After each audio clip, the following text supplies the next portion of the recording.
The deep freeze has come to the capital. Homeless men huddle around a steaming air vent, desperately trying to keep warm. The extreme cold is a matter of life and death. How come you didn't go to find any shelter? The ones I wanted to go in, they was overcrowded. They was already filled up. So they were filled up? So I'm going early tonight, hopefully. So you wanted to go to a shelter, but they were too full up? Yeah. John told me he grew up in Washington, but no longer has any family in the city. A single man, now 48, he's been homeless for 2 years, since losing his job as a bike messenger. Sleeping rough last night, with temperatures dropping to -24 Celsius, was a particularly brutal experience. He clung to the air vent through the night. I was kind of prepared for it. But I didn't know it would be this cold, though. You didn't know it was going to be that bad? Nah, it was cold. I'm not staying out here again tonight. I mean, yeah, it's going to be cold again tonight. What's that? Yeah, it's going to get cold again now. So you're going to go and find shelter tonight? Oh, yeah, definitely. There are more than 13,000 homeless in Washington.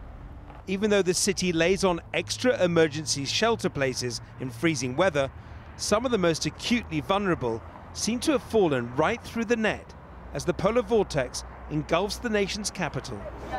Outside one of the overcrowded shelters, there was anger about the conditions for those fortunate enough to get some shelter.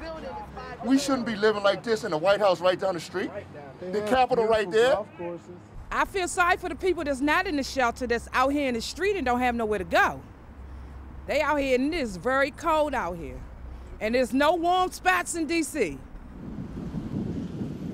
There are certainly no warm spots in 26 states across the nation, which are under severe wind chill warnings. There are now more than 200 million Americans affected by the polar vortex, which is quite literally spinning out of control. Whoa! In the Chicago area, more than 60 car crashes were reported on icy roads. Schools were closed, trains and flights cancelled as temperatures plunged to -40 degrees Celsius. Believe it or not, this is sun-kissed Texas. A frozen fountain near Houston became an instant attraction for the startled locals.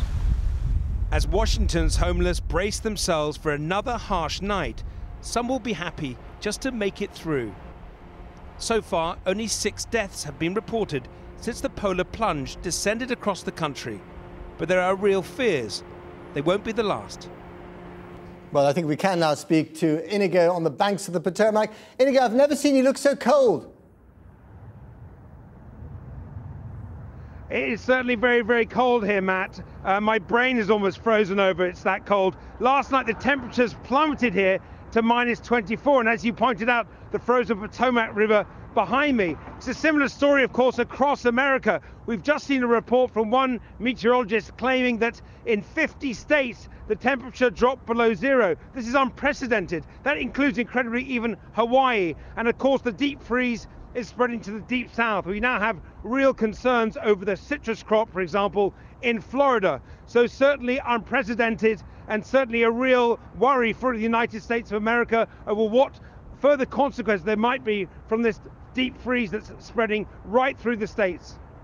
Inigo Gilmer, I know a very good cafe just on the other side of the river where you can warm up. Thank you very much. Kathy. Thanks, Matt.